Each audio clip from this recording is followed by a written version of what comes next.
Good evening दोस्तों, good evening. Good evening. तो हमने बोर्ड पे लिखा है कि राष्ट्रपति की पद। ठीक है, तो राष्ट्रपति आज हम लोग टॉपिक है, आज राष्ट्रपति के बारे में पढ़ेंगे। तो एक्चुअली क्या है कि सम पार्ट, कुछ पार्ट ब्रिटेन से है, आयरलैंड से भी है और यूएसए से, यानी किसी एक देश से राष्ट्रपति का पद नहीं लिया गया। ठीक है, उपराष्ट्रपति लिया गया लेकिन राष्ट्रपति का पद नहीं लिया गया। अब आर्टिकल, जब भारतीय संविधान के आर्टिकल जब देखते हैं, अनुच्छेद आर्टिकल्स जब देखते हैं ना, आर्टिकल 52 क्या कहता है?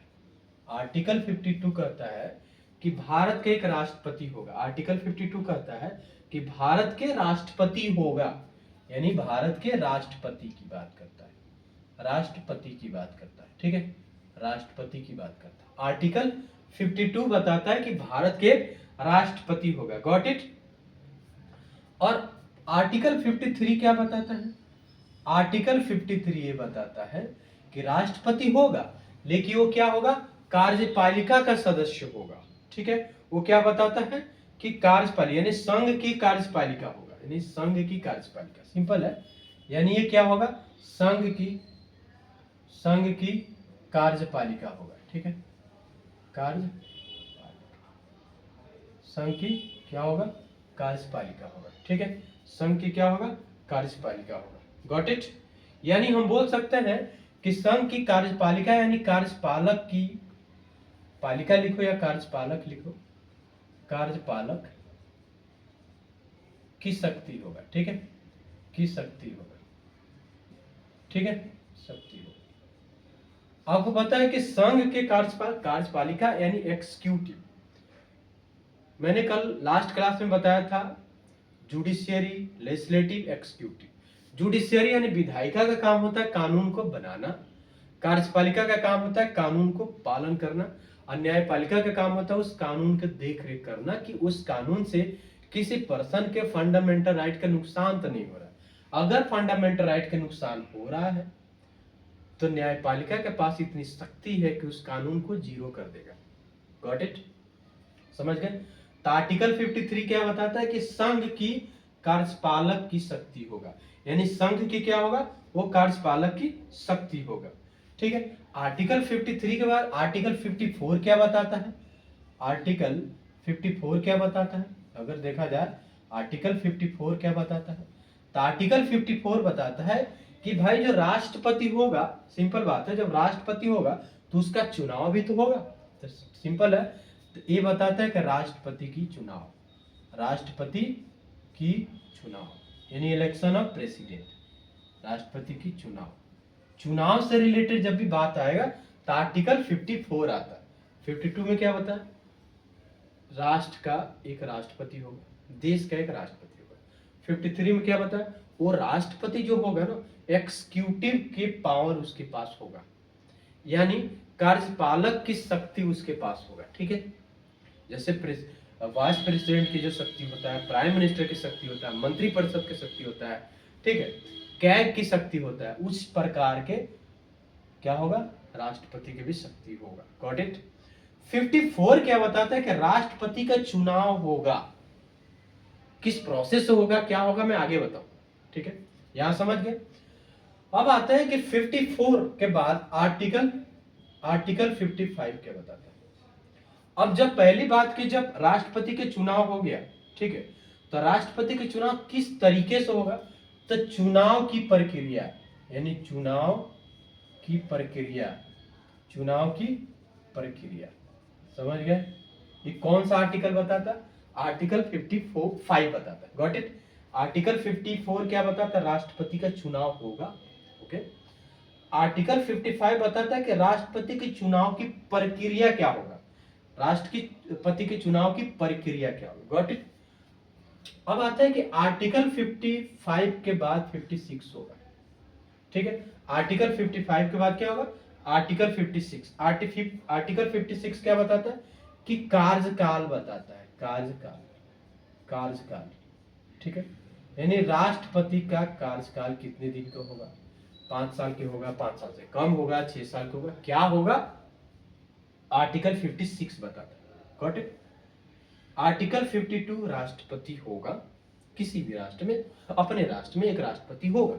दूसरा क्या बताता है, संघ की कार्यपालक की शक्ति होगा, यानी उसके पास एक्सिक्यूटिव के पावर होगा, एक्सिक्यूटिव के पावर होगा। 54 क्या बताता है कि राष्ट्रपति का चुनाव होगा। 55 बताता है राष्ट्रपति के चुनाव की प्रक्रिया। 56 क्या बताता है कि राष्ट्रपति का कार्यकाल होगा, ठीक है, राष्ट्रपति का कार्यकाल होगा। और 55 के बाद 57 क्या बताता है कि भाई 57 क्या बताता है कि ये बताता है कि पुनर्चुनाव होगा, ठीक है, पुनः चुनाव होगा, ठीक है, यानी राष्ट्रपति का पुनर्चुनाव हो सकता है, यानी राष्ट्रपति एक बार जब बन गए दोबारा भी बन सकते हैं, तिबारा भी बन सकते हैं, 4-5 जब तक रहे तब तो बन सकते हैं। तो राष्ट्रपति का 57 में क्या बताता है कि राष्ट्रपति का पुनर्चुनाव होगा, यानी पुनर्चुनाव फिर से चुनाव होने का क्या प्रक्रिया है इसके बारे में बताता है। 57 बताता है, समझ गए, राष्ट्रपति का चुनाव होगा। मैंने क्या बताया 52 बताया कि किसी भी राष्ट्र में क्या होगा, एक राष्ट्रपति होगा, खासकर भारत में एक राष्ट्रपति होगा। 53 क्या बताता है, वो जो राष्ट्रपति होगा ना वो एक्सिक्यूटिव के पावर उसके पास रहेगा, संघ के कार्यपालक के पावर रहेगा, ठीक है। 54 में क्या बताया कि राष्ट्रपति का चुनाव होगा, चुनाव प्रक्रिया से होगा, वो चुनाव अनुपातित होगा कि डायरेक्ट होगा इनडायरेक्ट होगा, क्या होगा वो अलग प्रोसेस है, बस चुनाव होगा। उसके बाद चुनाव हो गया तो प्रक्रिया होगा, क्या प्रक्रिया है, प्रक्रिया है तो उसके काम है कितने दिन तक राष्ट्रपति रहेंगे, अगर काम हो गया तो क्या राष्ट्रपति दोबारा चुने जा सकते हैं कि नहीं जा सकते, ये 57 में बताता है, समझ गए, ये क्या बताता है 57 में बताता है, यहां तक समझ आ गया 57। तो हमने क्या किया कि आर्टिकल को कुछ याद करने की कोशिश किया कि जो आर्टिकल है जो इंपॉर्टेंट है, ठीक है, प्रेसिडेंट का जो आर्टिकल्स है इंपॉर्टेंट है, ठीक है, इसमें से क्वेश्चन बनते हैं, इसमें से क्या होता है क्वेश्चन बनते हैं। अब आते हैं कि 57 के बाद आर्टिकल 58, आर्टिकल 58 अब क्या होता है कि जब भी राष्ट्रपति चुने जाने की, यानी राष्ट्रपति राष्ट्रपति चुने जाने की, चुने जाने की, राष्ट्रपति जो चुने जाते हैं चुने जाने की योग्यता के बारे में बताता है, योग्यता, क्वालिफिकेशन ऑफ प्रेसिडेंट, प्रेसिडेंट का क्या होता है क्वालिफिकेशन को बताता है, कौन सा आर्टिकल 58। पहला क्या बताया राष्ट्रपति होगा, भारत में भारत का एक राष्ट्रपति होगा। दूसरा क्या बताया उस राष्ट्रपति का शक्ति जो होगा कार्यपालिका का शक्ति के बराबर होगा। तीसरा हमने 54 क्या बताया, 54 में बताया कि राष्ट्रपति का चुनाव होगा। 55 में बताया कि राष्ट्रपति का जो चुनाव होगा, राष्ट्रपति के चुनाव का क्या प्रक्रिया है, गॉट इट। 56 में क्या बताया, 55 के बाद 56 और 56 में क्या बताया कि राष्ट्रपति का कार्यकाल क्या होगा, कितने दिन तक रहेंगे। 57 में क्या बताया कि कार्यकाल होगा तो क्या राष्ट्रपति दोबारा चुने जा सकते हैं कि नहीं चुने जा सकते। 58 में क्या बताया राष्ट्रपति की योग्यता, ठीक है, राष्ट्रपति की योग्यता। और 59 में क्या होगा राष्ट्रपति के कार्यालय, कार्यालय का मतलब समझते हो ना, कार्यालय का मतलब समझते हो ना, जहां वो काम करते, कार्यालय का मतलब क्या होता है जहां वो काम करते, तो कार्यालय की क्या होगा दशाएं, दशाएं, ठीक है, दशाएं तो समझते हो ना, रूल रेगुलेशन कार्यालय की दशाएं, ठीक है, यानी कैसा होगा कार्यालय, क्या होगा, कहाँ करेंगे क्या नहीं करेंगे, इस टाइप के। और 58 के बाद 59 60 के बाद क्या होता आर्टिकल 60 में क्या होगा कि राष्ट्रपति शपथ लेंगे, शपथ, राष्ट्रपति क्या करेंगे शपथ, यानी राष्ट्रपति द्वारा शपथ ग्रहण कराया जाएगा, समझ गए, राष्ट्रपति द्वारा शपथ ग्रहण कराया जाए, किसको कराया जाएगा भाई, किसको, आप क्या हो सकते हैं, क्या बोलते हैं जितने मिनिस्ट्री आते हैं उनको शपथ ग्रहण कराया जाएगा, आप इलेक्शन कमीशन को कराते हैं, आप चीफ जस्टिस को कराते हैं, आप उपराष्ट्रपति को कराते हैं, आप प्राइम मिनिस्टर को कराते हैं, अलग अलग जो होते हैं उनकी क्या होगा शपथ ग्रहण की बात होगा, ठीक है, शपथ ग्रहण हो गया। और जब शपथ ग्रहण कराएंगे, ठीक है, शपथ ग्रहण क्या कराएंगे राष्ट्रपति द्वारा किसी मिनिस्ट्री को और प्रधानमंत्री को शपथ ग्रहण कराएंगे, ठीक है। अब आर्टिकल 60 क्या कहता है, आर्टिकल 60 के बाद 61 महाभियोग की बात करता है, महाभियोग, महाभियोग, महाभियोग यानी इम्पीचमेंट की बात करता है, इम्पीचमेंट, ठीक है, इम्पीचमेंट की बात करता है। महाभियोग तो समझ रहे हो ना, इम्पीचमेंट कैसे हटाया जाए, क्या प्रक्रिया हटाने का राष्ट्रपति का, ये क्या करता है राष्ट्रपति। 61 में क्या आ गया, महाभियोग, 61 में क्या आ गया, महाभियोग। अब आता है कि 62 में क्या करता है, आर्टिकल 62 में करता है, अगर मान लो कि राष्ट्रपति के जैसे पद खाली रहा, रिक्तियों, ठीक है, रिक्तियों की भर्ती, ठीक है, रिक्तियों की भर्ती, राष्ट्रपति का पद खाली रहा तो कैसे रिक्तियों की, जब खाली रहेगा तो उसकी भर्ती कैसे कराया जाएगा, उसकी क्या प्रक्रिया है, पूर्ति कैसे कराया जाएगा, इस टाइप को क्या बताता है 62 में बताता है। अब आते हैं कि राष्ट्रपति, ये 62 हो गया, उपराष्ट्रपति के 65 में आता है, इस टाइप के 62 हो गया और 65 हो गया, ठीक है, 62 और 65। अब आता है कि आर्टिकल 72 में क्या बताता है कि राष्ट्रपति की क्षमा, आर्टिकल 72 में बताता है कि 72 की क्षमादान, ठीक है, यानी माफीनामा की बात होती है, 72 में बताता है। आर्टिकल 72 में क्या बताता है, क्षमा की बात होता है, ठीक है। अब आर्टिकल 74 में क्या बताता है, आर्टिकल 74 में बताता है कि भाई क्षमा तो हो गया, ठीक है, लेकिन राष्ट्रपति के परामर्श के बाद, राष्ट्रपति के परामर्श के बाद मंत्री परिषद, यानी मंत्री परिषद की बात करते हैं, ठीक है। यानी राष्ट्रपति क्या करेंगे कि प्रधानमंत्री, जैसे प्रधानमंत्री क्या करते हैं कि पहले तो जो नॉमिनेशन करना है, क्या मिनिस्ट्री बनाना है, वो प्राइम मिनिस्टर का भी हाथ रहता है उसमें, वो क्या करेंगे कि प्रधानमंत्री राष्ट्रपति को बताएंगे, राष्ट्रपति के बाद सबको शपथ दिलाया जाएगा, इस टाइप की प्रक्रिया होता है, ठीक है, ये समझ गए। और उसके बाद क्या आता है 76 में, क्या करते हैं 76 में बताता है कि महान्यायवादी की बात करता है, आर्टिकल 76 में महान्यायवादी की बात करता है, आर्टिकल 76 में महान्यायवादी की बात करता है, आर्टिकल 76 में महान्यायवादी की बात करता है, आर्टिकल 76 में क्या बताता है, महान्यायवादी की बात करता है, समझ गए, आर्टिकल 76 में महान्यायवादी की बात करता है, ठीक है, यहां तक समझ गए। अब आता है कि आर्टिकल 85 में क्या बताता है कि सत्र अवसान चलाएगा, सत्र को खत्म करना, आसान करना, इस टाइप के, ठीक है, ये ज्यादा इंपॉर्टेंट जितना था मैंने बता दिया। अब आते हैं कि राष्ट्रपति के बारे में और पढ़ते हैं कि राष्ट्रपति एक भारत का राष्ट्रपति होगा, ठीक है, यानी राष्ट्रपति होगा, ठीक है, राष्ट्रपति, और उसकी इमरजेंसी से रिलेटेड जो होगा तो 52 352 होता है, 356 होता है, 360 होता है, 367 इस टाइप, ठीक है। तो पहले राष्ट्रपति के बारे में पढ़ते हैं कि राष्ट्रपति योग होता है भारत का, ठीक है। अब राष्ट्रपति की योग्यता बोला जाए, योग्यता क्या होता है, राष्ट्रपति की योग्यता की अगर बातें हैं, क्वालिफिकेशन बताया जाए तो इसका क्या होना चाहिए, पहला होना चाहिए कि भारत का नागरिक हो, ठीक है, पहली बात है कि भारत का नागरिक हो, ठीक है। दूसरा क्या बताता है कि उम्र, ठीक है, उम्र क्या होना चाहिए, यानी एज, सिंपल बात है 35 वर्ष का उम्र होना चाहिए, ठीक है।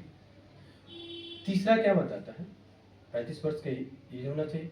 और तीसरा क्या बताता है, तीसरा बताता है किसी लाभ के पद पर ना हो, किसी लाभ के पद पर न हो। ध्यान रखना, लाभ के पद का मतलब ये होता है कि अगर कोई राष्ट्रपति बनने से पहले अगर किसी स्टेट का राज्यपाल है या कोई मिनिस्ट्री के अंदर है, ठीक है, कोई भी मिनिस्ट्री के अंदर है, तो उसको लाभ का पद नहीं माना जाता, समझ गए, जो अपने संविधान में लिखा गया है उसके अनुसार बता रहा हूं कि अगर लाभ का पद का मतलब क्या होता है, कोई सरकारी जॉब करना, वो लाभ के पद है, ठीक है, सरकारी जॉब से रिलेटेड जितने वो लाभ के पद है, ठीक है। लेकिन अगर मान लो कि वो पर्सन किसी मिनिस्ट्री में है, या कोई राज्यपाल बना हुआ है या पहले ही प्रेसिडेंट है या उपराष्ट्रपति कुछ है, तो उसको लाभ का पद नहीं माना जाता, समझ के, यानी उसके अलावा जो है वो लाभ का पद है। मिनिस्ट्री के अलावा जितना बाकी जो काम है उसको लाभ का पद बना देते। Got it? समझ गए? ये तीसरा कंडीशन हो गया। अब आता है कि क्या भारत के राष्ट्रपति को जन्मजात इंडिया का सिटीजन होना चाहिए? नहीं। ध्यान रखना, एक इंपॉर्टेंट है कि अगर कोई मान लो राष्ट्रपति का जन्म मान लिया कि आजादी से पहले भारत के बजाय पाकिस्तान में हुआ है, ठीक है, भारत के बजाय पाकिस्तान में हुआ है, तो क्या वो पर्सन राष्ट्रपति बन सकता है? यस, बन सकता है, भारत में बन सकता है, यूएसए में नहीं बन सकता। यूएसए में क्या बताता है कि वही पर्सन राष्ट्रपति बनेगा जिसका जन्म यूएसए में हुआ है, यूएसए का धरती पर हुआ है। समझ गए? यानी उसके पेरेंट्स यूएसए का नागरिक हो तो उनका बच्चा अगर होता है यूएसए में तो राष्ट्रपति फ्यूचर में बन सकता है। लेकिन भारत में क्या है, अगर किसी पर्सन का पेरेंट्स मान लो किसी और देश का नागरिक हो, कोई प्रॉब्लम नहीं है, लेकिन वो पर्सन आकर के उसका जन्म मान लो किसी और देश में हुआ और वो पर्सन इंडिया का सिटीजन बन गया और फिर रहा, तो क्या वो राष्ट्रपति बन सकता है? यस, बन सकता है। समझ गए? ये थोड़ा सा इंपॉर्टेंट था, ठीक है। अब आते हैं कि राष्ट्रपति के चुनाव में भागीदारी किसकी होता है। राष्ट्रपति का जो चुनाव होता है तो चुनाव में भागीदारी यानी राष्ट्रपति का निर्वाचन से रिलेटेड आते हैं, इलेक्शन से रिलेटेड, तो निर्वाचन, ठीक है, इंपॉर्टेंट टॉपिक मैं बता रहा हूं, ध्यान रखना, निर्वाचन से रिलेटेड। तो एक पहली बात है कि निर्वाचन जब भी होगा तो क्या होगा कि जनता द्वारा प्रत्यक्ष चुनाव नहीं होता, यानी जनता द्वारा प्रत्यक्ष चुनाव नहीं होता। ध्यान रखना, प्रत्यक्ष चुनाव नहीं, जनता द्वारा क्या होता है? प्रत्यक्ष चुनाव नहीं होता। समझ गए? जनता द्वारा क्या होता है? प्रत्यक्ष चुनाव नहीं होता। ये क्या करता है, बल्कि निर्वाचन मंडल के सदस्यों द्वारा उनका निर्वाचन किया जाता है। यानी निर्वाचन मंडल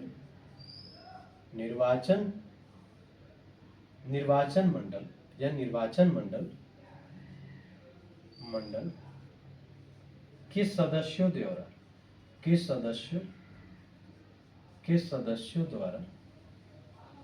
इनका चुनाव होता है, ठीक है। यानी चुनाव क्या होगा? अप्रत्यक्ष होगा, यानी इनडायरेक्ट होगा। समझ गए? यानी कोई पर्सन प्रेसिडेंट का इलेक्शन कैसे होता है? तो डायरेक्ट इलेक्टेड बाय पीपल से नहीं होता। यानी कोई भी अगर भारत का प्रेसिडेंट बनना है तो डायरेक्टेड इलेक्टेड बाय पीपल से नहीं होते। डायरेक्ट आम आदमी वोट नहीं देती प्रेसिडेंट के इलेक्शन में, बल्कि इलेक्टेड जो मेंबर होते हैं, जो भी हमने वोट दिया, एमपी एमएलए जो बनाया, इलेक्टेड जो मेंबर होंगे या निर्वाचन मंडल जो इलेक्टेड मंडल होंगे, ठीक है, वो वोट देते हैं। कौन सा वोट होता है? क्या डायरेक्ट होता है कि इनडायरेक्ट होता है? इनडायरेक्ट होता है। गुप्त मतदान किया जाता है, छुपी हुई क्या किया जाता है? मतदान किया जाता है। समझ गया? यानी किसी को बताया नहीं जाता है कि मैंने किसको दिया है क्या नहीं, वो तो पता लग जाता, अलग मैटर है, ठीक है। यहां तक समझ गए? निर्वाचन इलेक्शन, पहली बात है कि जनता द्वारा प्रत्यक्ष चुनाव नहीं, निर्वाचन मंडल के सदस्यों द्वारा अप्रत्यक्ष चुना जाता है, ठीक है। अब आते हैं कि इसमें कौन कौन से भागीदार होते हैं। इसमें जो होते हैं कौन कौन से भागीदार होते हैं, यहां मैं ऊपर लिख देता हूं कौन कौन से ऊपर था योग्यताएं, तो इसमें भागीदार कौन कौन होते हैं, किनकी भागीदारी होती है। ध्यान रखना, किनकी भागीदारी होती है, ठीक है। तो पहला आता है कि संसद के दोनों सदनों के निर्वाचित सदस्य होते हैं। तो पहला भागीदार कौन होते हैं? तो पहला आता है कि संसद के दोनों सदनों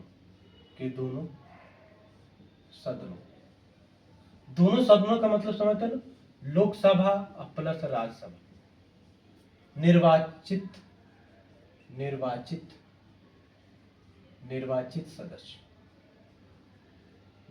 सदस्य, गॉट इट। यानी लोकसभा और राज्यसभा के इलेक्टेड पीपल यानी इलेक्टेड मेंबर होंगे, जिसको हम और आप चुन के भेजे हैं, वो पर्सन होंगे, चाहे वो लोकसभा के एमपी हो या राज्यसभा के एमपी हो, ठीक है। निर्वाचित मतलब इलेक्टेड होंगे, नॉमिनेटेड नहीं होंगे, ठीक है, यानी नामित नहीं होंगे बल्कि इलेक्टेड होंगे। Got it. दूसरा, ये संसद के दोनों सदनों। दूसरा क्या होता है, किसी राज्य के विधानमंडल, विधानमंडल समझते हो ना, विधानमंडल, ठीक है, एमएलए वाला एमएलए, ठीक है, यानी राज्य के विधानमंडल, राज्य के विधान मंडल। विधानमंडल का क्या मतलब, विधानसभा से रिलेटेड है, जिसमें एमएलए चुने जाते हैं। एमएलए यानी मान लो कि बिहार के इलेक्शन हो रहा है, तो उसमें जो मुख्यमंत्री के चुनाव में जो सदस्य चुने जाएंगे उनको एमएलए बोला जाता है। जब विधानमंडल यानी विधानसभा के सदस्य होते हैं, ठीक है, जो डायरेक्ट, विधानसभा का मतलब होता है जो डायरेक्ट इलेक्टेड बाय पीपल, वो स्टेट में होते हैं डायरेक्ट इलेक्टेड बाय पीपल। जैसे मान लिया कि बिहार में इलेक्शन हो रहा है, तो अलग अलग पार्टी, बीजेपी, कांग्रेस या नीतीश की पार्टी जो भी, और जो आरजेडी हो गया, अलग अलग पार्टियां, ठीक है, तो पार्टियां, जो पार्टी हैं उनके मेंबर हर एक विधानसभा क्षेत्र में एक मेंबर खड़े होंगे, वो जीतेंगे, और जो जीतेंगे उनको विधानसभा यानी विधानमंडल का सदस्य बोला जाता है, एमएलए, समझ गए, एमएलए बोला जाता है, ठीक है। तो विधानसभा के निर्वाचित सदस्य यानी विधानमंडल यानी विधानसभा ही लिख दो, बेटर रहेगा, विधानसभा के निर्वाचित सदस्य, के निर्वाचित सदस्य, निर्वाचित सदस्य, समझ गए, निर्वाचित सदस्य, विधानसभा के निर्वाचित सदस्य यानी विधानसभा के इलेक्टेड मेंबर होंगे, नॉमिनेटेड नहीं होंगे, विधानसभा के इलेक्टेड मेंबर होंगे और नॉमिनेटेड नहीं होंगे, ठीक है। तीसरा कौन होता है, ध्यान रखना कि पांडिचेरी, पांडिचेरी प्लस दिल्ली, दिल्ली के विधानसभा, विधानसभा, विधानसभाओं, सभाओं के निर्वाचित सदस्य होंगे, ठीक है, निर्वाचित सदस्य, निर्वाचित सदस्य, गॉट इट। ये कौन होते हैं, निर्वाचन मंडल में मैंने क्या बताया कि जनता द्वारा डायरेक्ट इलेक्शन में वोट नहीं दिया जाता राष्ट्रपति के चुनाव में, वोट वही देते हैं जिसको जनता ने चुन के भेजा है, एमएलए हो चाहे एमपी हो, गॉट इट। वो राष्ट्रपति के चुनाव में भागीदारी करते हैं, गुप्त मतदान होता है, अनुपातित मतदान बोला जाता है, यानी मान लो कि 4-5 खड़े हुए पर्सन अलग अलग पार्टी का मान लिया खड़े हो गए, तो 1 राउंड होगा, 2 राउंड होगा, 3 राउंड होगा, 5-5 राउंड होता है, जो सबसे लास्ट वाला राउंड में जिसको ज्यादा मत मिलता है वो विनर होते हैं, वो राष्ट्रपति बनते हैं, गॉट इट, समझ गए।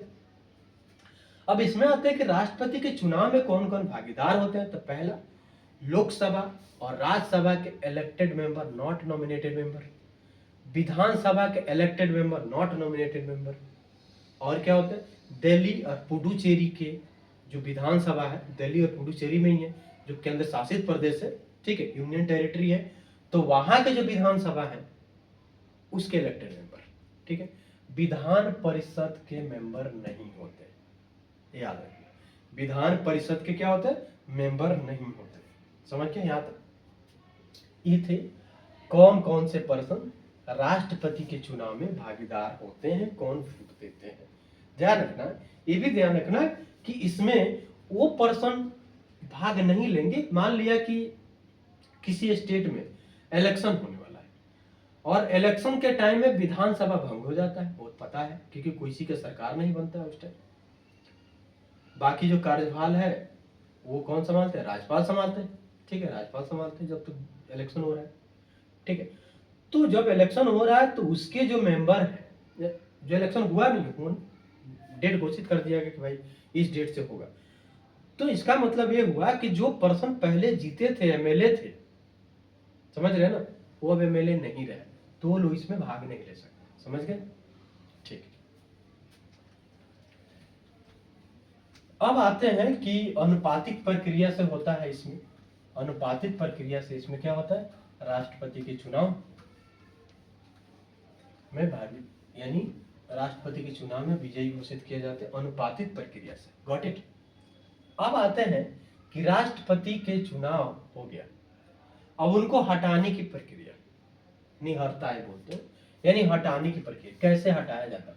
तो हटाते समय यानी जब मान लिया कि राष्ट्रपति है, ठीक है, और जब मान लिया कि राष्ट्रपति बन गए, ठीक है, और राष्ट्रपति बनने के बाद उनको हटाने का प्रक्रिया भी तो आना चाहिए, और हटाएं बोलते हैं, ठीक है, यानी हटाने की प्रक्रिया में कौन कौन पर्सन भागीदार होगा, कौन कौन से नहीं होगा, यानी हटाने की प्रक्रिया, हटाने की प्रक्रिया, प्रक्रिया, ठीक है,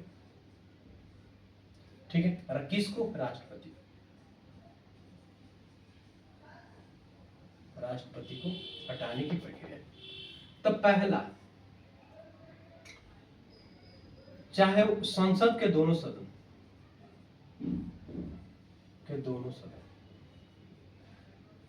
दोनों सदन के निर्वाचित प्लस